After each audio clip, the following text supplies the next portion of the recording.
PolicyMap is a data and mapping tool for accessing data about communities across the United States. Currently, there are over 50,000 indicators accessible through this mapping and analytics platform. Data can be displayed and interpreted geographically to target interventions and solutions for current issues. Health, housing, incomes, and demographics are just some of the searchable indicators that come from public and proprietary sources. Now, how can PolicyMap be used? You can gain insight about specific neighborhoods with information that is not available on county-level data alone. You can tackle community health challenges neighborhood by neighborhood by using data at the census tract and zip code level. Members of the University of Massachusetts Medical School community now have access to this powerful tool. Let's take a look at using PolicyMap to answer a question related to Worcester. First, to access PolicyMap, begin at the Lamar Suter Library webpage. PolicyMap can be found in our A to Z list of all databases.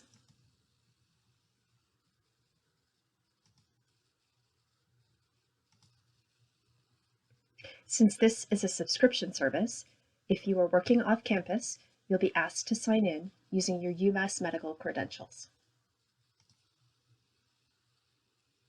When you first open PolicyMap, you'll be shown a message that the new beta site is available, but we'll be demonstrating the legacy PolicyMap platform. Although you can currently use and print from the beta version of PolicyMap, you cannot save your projects. With the full migration in 2021, all saved work will be moved over to the new platform. But for now, simply create an account so that you can save, access, and share any information. Now let's consider this question. What areas of Worcester are people with low income at risk for heart disease? Now, if I wanted to search for just one topic, say areas where the population was 65 or older, I could create a one-layer map. I could choose demographics, age, and 65 or older. Now, the different shades of purple indicate where different percentages of the population are 65 or older. But my question needs more layers to look at the overlap of multiple factors. So I'm going to choose a 3-layer map here at the top. In Legacy, you're limited to maps with 3 layers, but you can add more in the beta version. Since I'm focusing my search on Worcester, I'm going to add that to this search bar.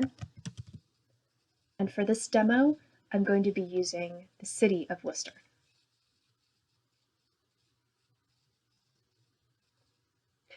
First, how to determine low-income areas. Under Incomes and Spending, we can choose based on certain income factors. But for this example, I'm going to add people in poverty.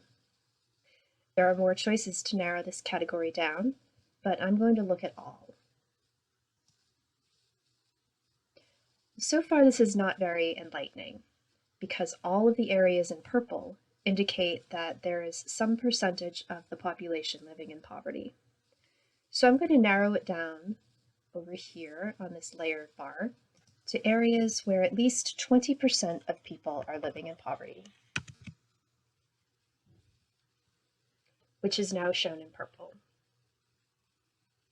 Next, let's look for populations at high risk for heart disease. In health, we can focus on populations with other conditions that may increase risk.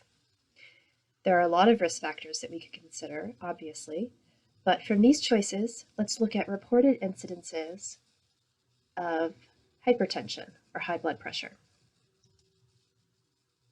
Now, did you see this map change? Neither did I. In the areas with at least 20% poverty, there's quite an overlap with hypertension rates. But what if I changed the lower limit of hypertension to 50% or more?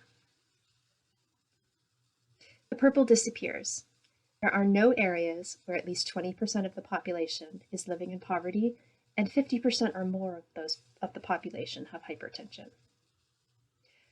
Now that we see how the map representation changes, let's make this layer a little broader, say at least 10% of the population. And so the areas in purple are where poverty levels and hypertension levels overlap. Let's add one more risk factor. Diet plays a huge role in blood pressure control.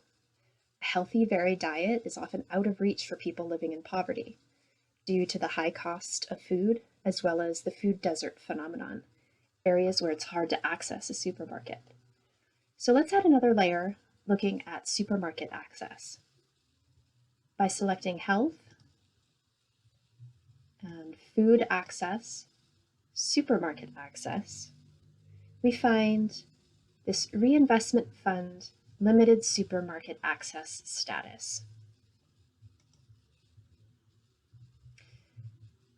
Over here on the left, it gives me two choices, those with limited supermarket access areas and not limited supermarket access areas.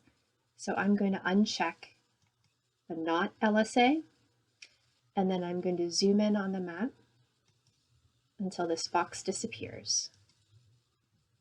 There we go.